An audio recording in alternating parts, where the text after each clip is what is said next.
पहले बात करेंगे संविधान की, जिसको लेकर आज सदन में खूब हंगामा देखने को मिला, जहां राहुल गांधी ने तो सरकार और आरएसएस पर संविधान को खत्म करने की साजिश रचने का आरोप तक लगा डाला। देखिए रिपोर्ट।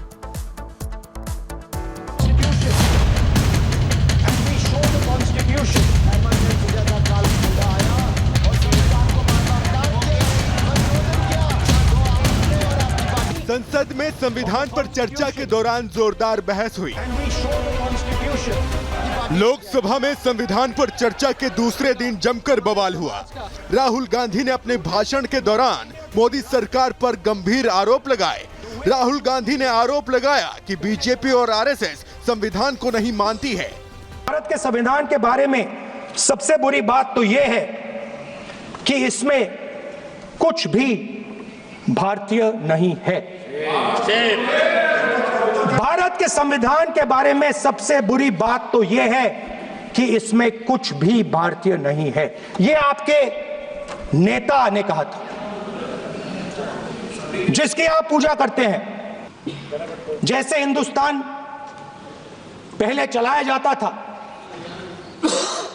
वैसे ही आप हिंदुस्तान को चलाना चाहते हो। राहुल गांधी लोकसभा में भाषण देने आए तो उन्होंने किसान, नौजवान, अग्निवीर, पेपर लीक और व्यापारियों की समस्या को उठाकर सरकार को घेरा और मोदी सरकार से इस पर जवाब मांगा। जब आपने अग्निवीर लागू किया तो आपने उन युवाओं की उंगली काटी। जब आप पेपर लीक कराते हो, 70 बार आपने पेपर लीक करवाया है, तब आप हिंदुस्तान के युवाओं का अंगूठा काटते हो। राहुल गांधी से पहले डीएमके सांसद ए राजा के भाषण के दौरान भी जमकर बवाल मचा था। ए राजा ने मोदी सरकार पर आरोप लगाते हुए कहा था कि बीजेपी संविधान में बदलाव करना चाहती है और देश को हिंदू राष्ट्र घोषित करना चाहती है। Is it not true? Is it not true? Your vice president of the party gave you interview in public. If before the election, if we are getting 400 seats in the Lok Sabha, then we will alter the constitution. We will declare this country is a Hindu Rashtra. क्योंकि सीधे सीधे मोदी सरकार पर संविधान को बदलने का आरोप लगाया गया तो बीजेपी भी चुप नहीं रही।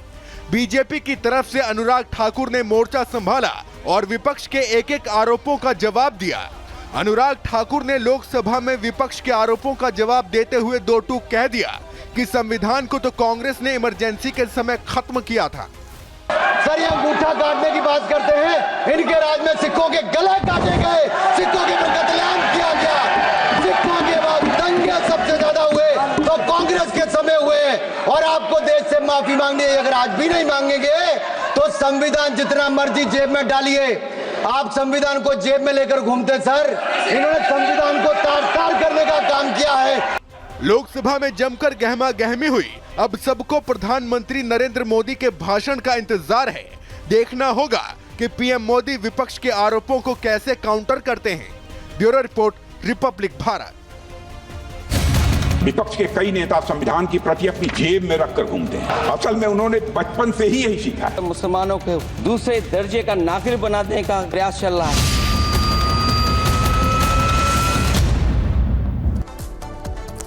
मोदी बोलेंगे और विरोधी सुनेंगे। शीतकालीन सत्र में विशेष तौर पर संविधान पर चर्चा चल रही है। चर्चा का आयोजन किया गया है। पहला दिन जब रक्षा मंत्री राजनाथ सिंह ने शुरुआत की और साफ तौर पर कांग्रेस पर हमलावर वो नजर आए। प्रियंका गांधी पहली बार संसद में पहुंची, विपक्ष की तरफ से कमान संभाली और अखिलेश यादव उनका साथ देते हुए नजर आए।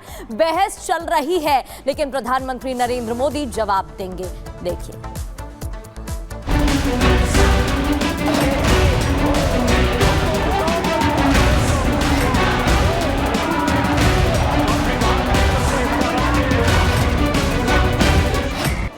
संविधान के 75वें वर्ष में संसद में इस पर चर्चा हो रही है। चर्चा आज शाम तक चलेगी, फिर प्रधानमंत्री मोदी सबका जवाब देंगे। लेकिन चर्चा के पहले दिन यानी कि शुक्रवार को लोकसभा में जो तस्वीर नजर आई वो विपक्ष के लिए किसी आईने से कम नहीं थी। उन्होंने बचपन से ही कल संविधान पर सदन में चर्चा की शुरुआत जोरदार हुई। सरकार ने कांग्रेस पर सीधा हमला बोला और रक्षा मंत्री राजनाथ सिंह ने इसकी पूरी पोल पट्टी खोल कर रखी कि संविधान खतरे में है का कांग्रेसी नारा किस तरह से झूठ की बुनियाद पर टिका है। आज संविधान का राग अलापने वाली कांग्रेस पार्टी ने सुप्रीम कोर्ट के आदेश का सम्मान करने की जगह मई 1951 में ही संवैधानिक संशोधन करके नागरिकों के freedom of speech and expression को कुचल दिया था। देश में पहला आम चुनाव भी नहीं हुआ था, कांग्रेस के पास कोई जनादेश भी नहीं था। राजनाथ सिंह यही नहीं रुके, इस पर अटैक सीधा लोकसभा में नेता विपक्ष और कांग्रेस नेता राहुल गांधी पर था। राजनाथ सिंह ने कहा कि कुछ लोगों ने बचपन से ही संविधान को जेब में रखे देखा है, लेकिन बीजेपी संविधान को सर माथे पर लगाती है। अध्यक्ष महोदय, आज मैं देखता हूं कि विपक्ष के कई नेता संविधान की प्रति अपनी जेब में रखकर घूमते हैं। असल में उन्होंने बचपन से ही यही सीखा है। उन्होंने पीढ़ियों से अपने परिवार में संविधान को जेब में ही रखे देखा।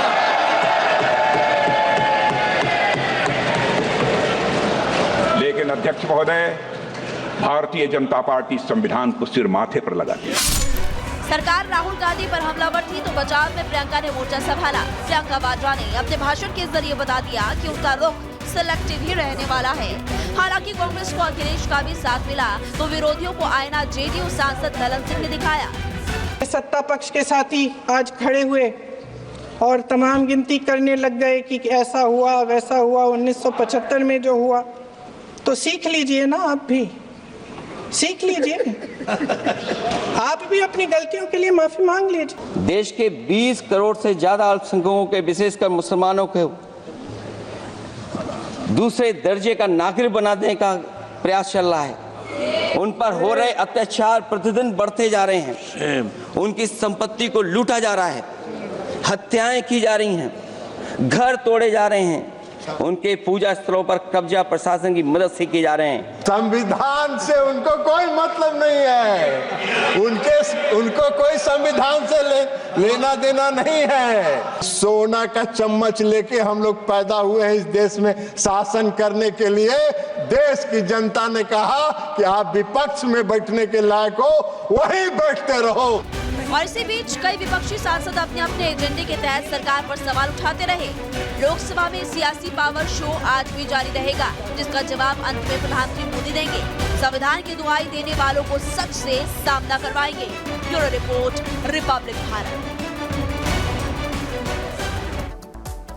तो सदन में संविधान पर आर पार देखने को मिल रही है, बहस चल रही है लगातार संविधान को लेकर। प्रधानमंत्री नरेंद्र मोदी जवाब देंगे और जब जवाब देंगे तो क्या कहेंगे, पल पल की अपडेट आपको बता रहे हैं। यहां रुक रहे एक छोटे से ब्रेक के लिए, ब्रेक के उस पार आपको दिखाएंगे प्रहार मेरी सहयोगी सलोनी श्रीवास्तव के साथ।